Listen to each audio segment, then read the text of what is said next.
Hello everyone, welcome to the channel update for June. I hope everyone's May went well.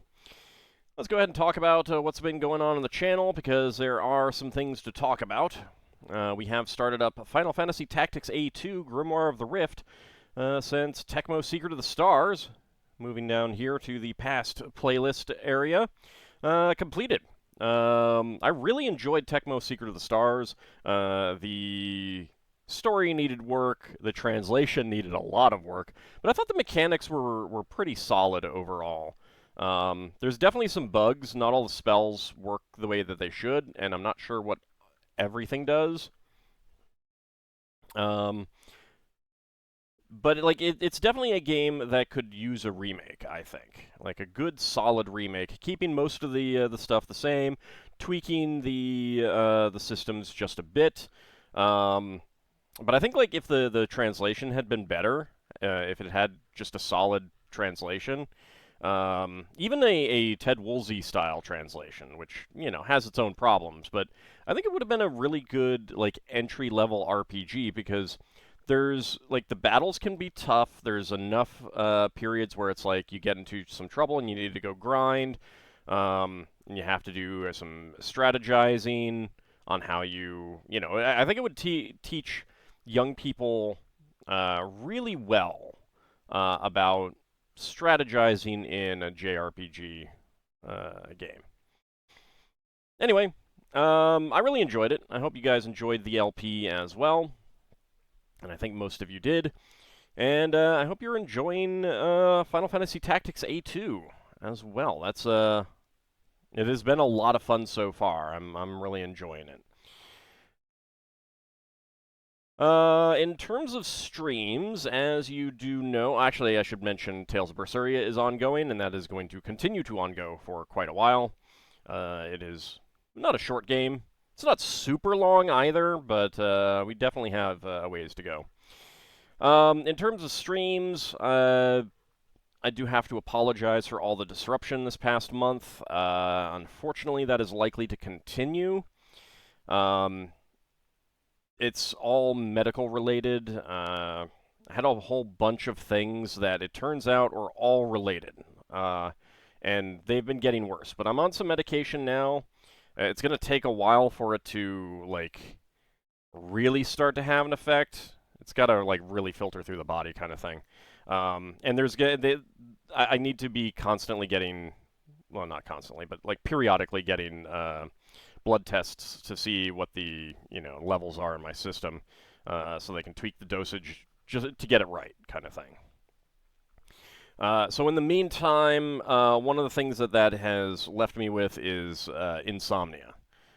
Pretty bad insomnia. There are some nights where I'm not sleeping at all, some nights where I'm just dozing for a few hours, kind of thing. So it really, really messes me up. I find it a lot easier to do local recording LPs, because I can like focus for that episode, and when it's done, just like kind of release everything and rest and recover. But for streams, especially Dragon Quest VII, I need to be on for hours at a time. I can't take those breaks. Like some between some episodes of Tales of Berseria and Final Fantasy Tactics, I take like a half an hour break, sometimes an hour, depending. Like it's not super often. Usually it's more like 15 minutes, but or sometimes it's even less. I mean, but the point is like sometimes I need those breaks, and I can't do that with a stream. The Spelljammer streams are a little bit different, because I can get my players to, like I got 7 players in the game. There's 8 people on the stream. They're like it's much more well balanced in terms of what I need to personally do. Same thing with Illusion City. I got someone else that I'm working with, Zerfall. So and he's doing the actual gameplay. I'm just watching and commenting. So I don't like, obviously I want to be there with commentary and stuff like that, but I don't need to be as tactically mentally sound kind of thing. So yeah, like it's leaving me pretty tired and drained of energy. Like not the actual energy you need to do things, but like the mental energy you need to do things. So I don't know exactly how long it's going to last. I do have a new prescription medicine to help treat the insomnia part. And if the insomnia can be taken care of, then things should return to normal. But I don't know how that's going to be. I mean, I'm already taking over-the-counter sleep medicine, and it it works a little bit, but can't do it every day, or otherwise it just completely loses effectiveness. So, yeah, I'm not sure how long stream disruption is going to be going on. I'm going to do any stream that I feel I can do. So, do expect on the VODs channel to occasionally see, you know, and alert-wise, occasionally see Dragon Quest VII and LEGO streams pop up. And certainly within a couple weeks of this insomnia medicine that I'm going to be getting. I'm getting it today. I don't have it yet, so I don't know how it's going to affect me yet. But hopefully, like, that will get me back into the ability to get back onto schedule and be able to do things normally. So that's where we are right now, unfortunately. But the biggest disruption is definitely to streams. The thing about LPs is that, like, worst case scenario, I can do like two episodes, and then the next day do 3 episodes kind of thing. And then the next day, 2 episodes, and boom, I've got my week done for that series kind of thing. It's nicer to do it more all at once, you know, or maybe I can do 3 and 4, you know, sometimes I can do 7. It just really, really depends. Really depends. So that's where things stand right now. I did not sleep well last night, so there will not be a Dragon Quest VII stream tonight, Monday. That is when I am recording this update. So unfortunately, that is going to continue for a time. Like I said, hopefully this will all be in the past pretty soon, but I don't know how long it'll take. But it is nice to finally know, like all of these different things that I've been experiencing that I don't talk about because most of them individually don't affect anything, but they have been weighing on me. They certainly affect my mental health. That's part of it. And the stuff going on is actually giving me anxiety as well. So, and certainly all these other things aren't helping. So it's all feeding in on it on itself. But hopefully the medication, all the medications that I'll be getting will be taking care of it. But we'll see. But yeah, so it's just a case of, like, I mean, it's really nice to finally know that, oh yeah, all of these things that I've been experiencing, they're all related. Like, rather than needing, like, 5 different diagnoses or something like that for different things. And again, like, most of them are just annoying. And the thing that's going on, it's not life-threatening, it's just disruptive. So even if it were untreated, I wouldn't die of it. But it is frustrating. It sucks. And as a good reminder, make sure you're getting your regular checkups, because that's how it was discovered. Just a basic standard blood test. I didn't really even bring up all these things, because I figured they were more... Like, most of them I actually figured were... I mean, A, separate. B, just kind of normal things that people start to experience as they get older and stuff like that. And, you know, related to other things. Like, I mean, I don't eat well. I like junk food. I like crackers. So, you know, I figured a lot of it, you know, were things that was like, if I improved my diet and got enough exercise, these things would probably go away. Well, it turns out, no, not so much. So I didn't bring them up with the doctor because I knew, you know, if that's what they were, then the doctor would just be like, yeah, you need to eat better and exercise. And I'm like, no, I don't want to do that. So, yeah, just a standard blood test revealed it. So make sure you're getting your checkups, getting your labs done and everything like that. And my previous checkups have been fine. So, you know, it was just in that gap between. Although looking at, like, if I had more data, like, I don't have that much data to go back to, but it would be interesting to see if there was a trend that was leading to this, and it only recently got outside of the normal range kind of thing. Anyway, that's what's going on the channel right now. Like I said, streams will be intermittent. The Spelljammer stream is the exception. Like last month, we did miss 2 sessions, but that was because people were out, players were out, so I wasn't able to so we weren't able to play because players were out. So barring that, because it's a lot easier for me to do that because I've got 7 other people to rely on for that.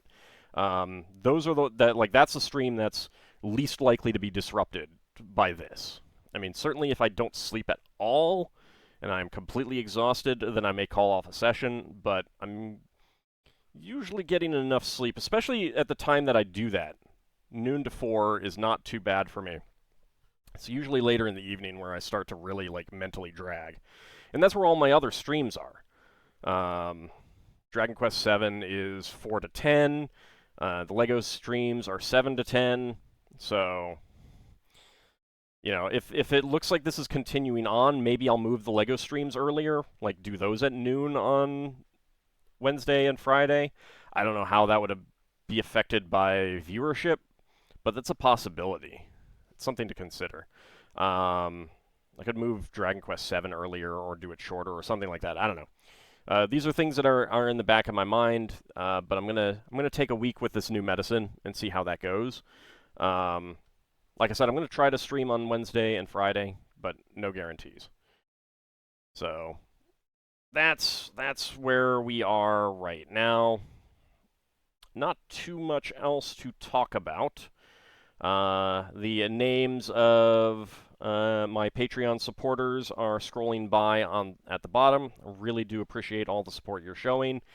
And everyone on Twitch with subscriptions and who's been using bits and everything like that.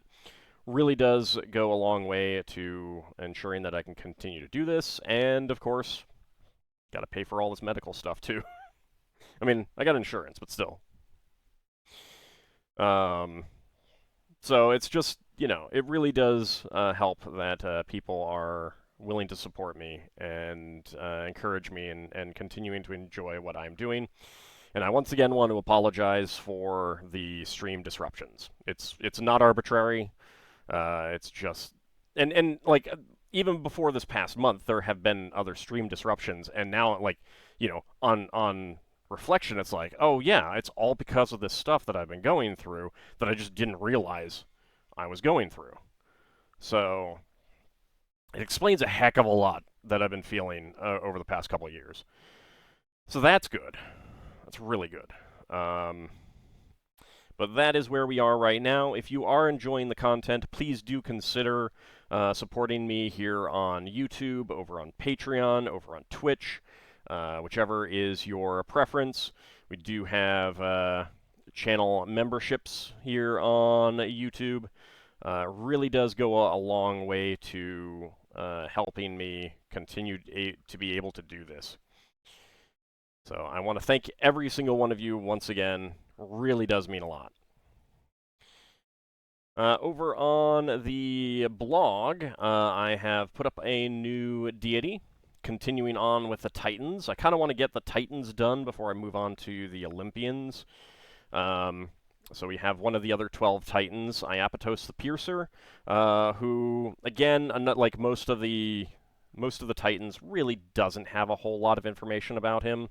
Didn't really figure into mythology. Mostly exists as an entity for family treeing. Here is who he had children. Here are the children he had. Blah blah blah. And some of the his name indicates piercing, violent death, that kind of thing. So I turned him into essentially the Titan war god, which was a pretty fun and interesting way to handle him. He is the father of 3 pretty significant characters in Greek mythology. Atlas, Prometheus and Epimetheus. There's also another one who doesn't really figure much into it, Menoetios. I have trouble with that one. The Oi and Eos, right after each other. Little tough to deal with. Plus, everything going on right now. But his main role is that he's one of the few who actually was killed, or seemingly killed, during the Titan Iaptos. So if you're interested in a D&D interpretation of Greek mythology, go ahead and head over to my blog. I will, of course, include a link in the description. And check out that entry. But that's basically it for this month. Like I said, once again, really do apologize for all the stream disruptions. Apologize for how they are going to continue for the near future. But hopefully they will be... things will start settling out pretty soon. Really hopeful. So I want to thank you guys once again for all the support, and enjoy watching the videos. Please do make sure to give them likes and leave comments and watch them fully. It all does really help a lot in continuing to, allow the channel to continue to succeed. So, once again, thank you all, and I will see you in the next monthly update in July. See you then, everyone.